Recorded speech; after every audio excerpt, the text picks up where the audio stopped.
আসসালামু আলাইকুম। দেশ ও দেশের বাইরে থেকে যারা দেখছেন সবাইকে শুভেচ্ছা অভিনন্দন।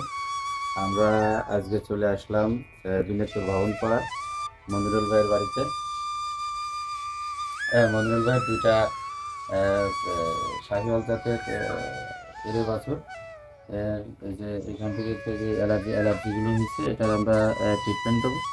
এটা ইনশাল্লাহ ট্রিটমেন্ট দিলে 1 সপ্তাহের ভিতরে এটা ছেড়ে যাবে ইনশাল্লাহ। সবাই দোয়া করবেন যেন পশুগুলো সুস্থ হয়ে যায়। ধন্যবাদ।